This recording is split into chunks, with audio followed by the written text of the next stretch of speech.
Welcome to the Enneagram with Chelsea and Nicole. This is a positively deviant culture podcast anchored in the Enneagram. This episode's a continuation on the type 1, and we're going to get into their integration and disintegration points. But before that, just a quick reminder. Every episode, I want to remind listeners that this isn't a prescriptive fixed tool and that our conversations are designed to work with the material and the ideas in an exploratory way. As long as I've been working with the Enneagram, my knowledge and application continues to evolve. And that's what we're here to do, to keep learning together. I think when we get into this episode where we're talking about movement, it's a real breeding ground for exploration because there's so much context that needs to be present to understand. But just to give listeners a quick overview, what do we mean by movement? What do we mean by integration or disintegration? What that means is when you're at your absolute best, and this is for any type, you actually take on the very best of two other types. And for the type 1, they take on the very best of type 7 and type 4. And then throughout the day and throughout the week, as we get stressed out and we're not at our very best, we're disintegrating. And the 1 disintegrates, meaning takes on the very worst of 4 and 7.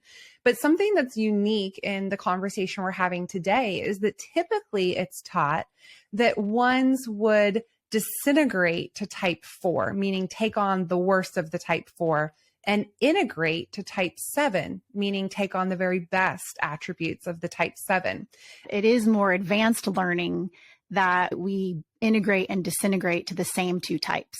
I teach it this way because I feel like it's another missing piece. It's such an important piece of understanding that really creates a more comprehensive experience and knowledge of each type, is to really understand the movement and the primary movement points and how they're both. And I think these are even more important than our wings, which is why we've devoted an episode to the points of movement. For me, the movement points are also really helpful in determining what type you might be, because then as you notice these other attributes happening in yourself, you can see, oh, it's not that I'm that type necessarily. It could be an integration or a disintegration point. They also become a map for personal growth or an opportunity to notice when we're stressed out and we're taking on these attributes of other types. When 1s are at their worst, in the sense of they're stressed out and struggling and not doing well, they'll take on the worst characteristics of both. But to start, we'll start with the worst of a 7. 7s at their worst are selfish and very self-medicating. They're overcommitted to freedom and overcommitted to fun. So freedom and fun at all cost. They will be not very committed as a result and overly party. They'll prioritize their needs over others, tend to be less honest because they want to make people happy, but not ever at the expense of their own happiness. So they'll be dishonest, manipulative. What's so interesting to me is that it's so juxtaposed to the essence of a 1 in terms of integrity and responsibility. And so this is a great example of how within one person, there's a lot of complexity. And that's why the movements become so important for noting what's happening and giving the full picture. When 1s move to this place under stress, it's because they are exhausted and overwhelmed with the pressure of being perfect, of being good, of being honest, of having integrity. I mean, this is an enormous amount of work and discipline. It's almost like, fuck it. I'm doing whatever I want and I'm going to the other side and let's just, let's have fun and party and let loose. And at this place, 1s are the most intensely Dr. Jekyll and Mr. Hyde. This is kind of a metaphor where they're the most extremely polar in moments of stress, particularly. They'll go extremely the opposite direction as a result of the enormous amount of inner pressure and inner critic. They have a very powerful inner critic, and that in moments is crushing. And so stress will often bring this out to where they just let loose. And there's like, I can't do it. I'm not doing it. And fuck everybody else, which is the very 7 place, to prioritize their own needs. But this, in a disintegrated way, in a stressed out way, is destructive. But here we are in reverse. the seven's brilliance, the best of a seven, when ones are really integrated and flourishing, they'll take on the best of a seven, which is exactly what they need, which is playfulness. Sevens teach us not to take life so seriously, but to play, to explore. And all of these things around exploration and play don't require perfection. They're more expansive. They're more limitless compared to the confines that ones usually find themselves in, was very strict, and rules and lanes and discipline and responsibility. These are generally very fixed things. But the best of a seven, and when ones are really integrated to the best, it becomes more expansive, that it's that, and it's being responsible, disciplined, and playful, expansive, places where there's no rules, and to enjoy oneself, pleasure, and experience the unknown and possibility that you can't quite see yet. As ones are so focused on what exists and what is, sevens teach us to see what isn't yet, and possibility, and how to live into that, right? So the best of a seven really shows up in the adventure and the future mindedness, and how to create and express beyond this particular moment of what needs to be improved. It doesn't exist yet. So we can really see how, when there's an integration, rounds out the places of a one's fixedness and struggle to adapt, where sevens, they're amazing at adapting and are not at all fixed. So here's how it comes together. The picture I'm getting is ones being able to tap into breaking free from the rigidity of their default essence, and also being able to capture some of that expansive energy and that limitless potential, which I believe also feeds their ability to reform in really creative and new ways, and leverage what they get from that type to fulfill their mission as a one. This is why we have this episode, because it's so incredibly important, as this is the pattern for all of us, that left to a singular place, even within our design, is not enough. And that when we integrate to other parts of ourselves, and then ultimately all parts of ourselves represented in all 9 types, we are able to do our existential job the best we possibly can, and how that requires us to integrate, to be able to expand our skills in more nuanced ways that help make it better. For ones, the tendency is to be self-serious, to be judgmental, critical. How to break free from that in order to work with the existing systems and structures to make them better, in order to work with the humans that are not quite great. The best of a seven is able to do that, and primarily through play and exploration and possibility and joy, and with a freedom which allows ones to be more complete in their reformation efforts, in their redemptive efforts. And now let's talk about how they move to type 4. When ones are in a stress response, they'll move and take on the worst of both 7 and 4. And so the worst of a 4 in this case is self-absorption. 4s will be incredibly inner focused and self-referencing. Everything becomes about them and their identity. 4s are at their worst addicted to longing, addicted to fantasy, in terms of this place where they can exist in the most ideal way, in their most fantastical versions of things. 4s at their worst are perhaps the most manipulative of all types, and we are all manipulative, but 4s especially, because they have such a deep knowing of self. 3s are the most manipulative because they have this deep knowing of other. And 4s because they have this deep knowing of self in terms of how humans function and what our needs are and our desires. At their worst, 4s can be super manipulative and very push-pull towards people, then away, very temperamental and frustrated, punishing in a way. And what that looks like when 1s are disintegrated is from that same kind of exhausted place, 1s will end up getting angry and frustrated, and there's no place to put that.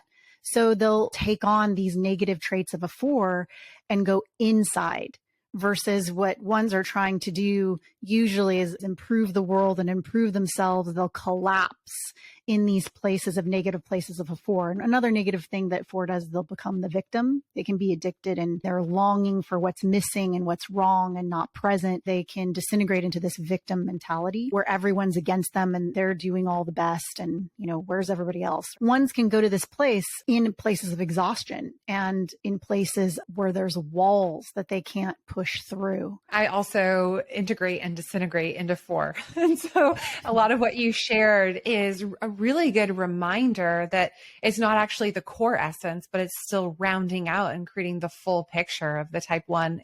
Yeah, now we learn where they're coming from, which is in the best of a four. Fours sit at the place of creation. They teach us about truth and beauty. And in a way, when I say truth and beauty, and it's not in a normal way, in a typical way where things come to mind, it's these deep places where fours are able to create something out of nothing. There's this godlike quality that fours have of creation. So they're able to dive to the deepest depths of humanity, which also kind of fives can do, but in a different way. Fours and fives can go to the most dark places of humanity. But for fours, it's as a container that they themselves become portals into other places that are not accessible outside of them. So they can portal themselves and portal others into these unknown, inaccessible places.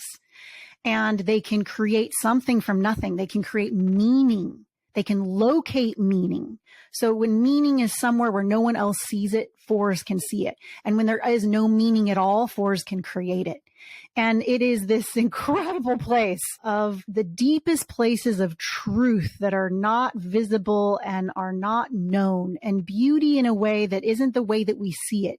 Beauty in the grotesque, beauty in the profane. Beauty in the places that fours teach us how to actually understand what beauty is and how to understand what truth really is in probably the most secret places of the human soul and human existence. This is really a powerful place, as they all are.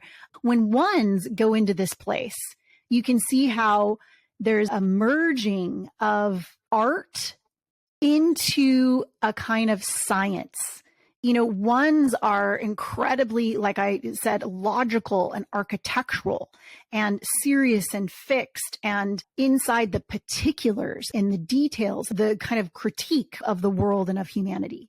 And the quality of fours are able to transmute that into becoming something in terms of the ultimate expressions of redemption and reformation, because there is a change, which is creative, right? There's something that's creatively happening in this space. There's a portal to where we transition. There's this metamorphosis. The completion of this in a way is at the four place, in the very thing that ones are trying to do. It's just, they often can get stuck in a scientific or an overly measured place. Now the fours bring the art to it, the places where there's the life force, some kind of inception that is otherworldly. You can absolutely see how ones have this ability to have the pragmatic precision and architectural view of things, but all of that without meaning and purpose is not going to lead to this true place of reformation and redemption on the next level. And so once again, ones tapping into this toolkit when they're integrated and bringing in the best of four to balance the picture. And ones have this instinctual knowledge, and then the four brings this heart or this creative force that couple really well with that. It's beautiful how you were noting the logical, practical, architectural precision place and how the four is necessary to create meaning. I would add to that by saying that ones, like all of us, can be overly fixated on the thing itself, the thing that we're designed to focus on, right? Which is improvement. And so ones can just be committed to improvement for improvement's sake. And like you noted, fours actually bring the why and the connection to the human soul. What is the purpose, the significance, and what is created as a result of these things versus just precision for precision or accuracy for accuracy or improvement for improvement. And we all do this. Every one of us can end up going to the places that we are committed to in an overly committed way that becomes absent of a deep reason why, or disconnected from the purpose and the essence of why it's so important. Four brings that. And it's a great example of how you can use this movement as a map for growth, because in the last episode, we referenced loading the dishwasher to be perfect. And when there isn't a deep meaning or purpose or some larger goal that you're really seeking, you could actually start to recognize in yourself when perfection isn't necessary. Have a looser grip on, does everything need reform? A theme I'm hearing is exhaustion. And so it sounds like ones have an opportunity to tap into the four and make sure they're reforming things that really matter, that have great purpose. Yes, the four in a one, and the fours teach us, right? But particularly ones, that there is perfection in imperfection, that actually the deepest places of beauty are not what you think. The deepest places of alignment and perfection and precision are not what we think. And fours are the ones that teach us that. Talk about reformation and redemption. And typically this is the paradox. Fours and fives are the most connected to paradox in terms of their focus and their essence. And then sixes kind of exemplify all the paradoxes. But fours, this is the place of poetry. Fours more intentionally are invested in investigating poetry in the places that are unexpected, in the places that are deeply hidden in terms of the heart. Fours are actually often metaphorically creating the poetry. And for a one, when we're speaking to human change, metamorphosis or improvement or growth, the most poetic places are where we can actually achieve that in the most meaningful and lasting, transformative places. So we're noting the movements in order to be responsible in fulfilling what the type one looks like, because we all move very frequently. But for more detail, you can always go and listen to the episodes that talk about the type 7 to really understand that type in its fullness. And then upcoming, we'll cover the type 4. If you're interested in learning more about the Enneagram, we would love to hear from you. Please find us on LinkedIn. The link is in our show notes.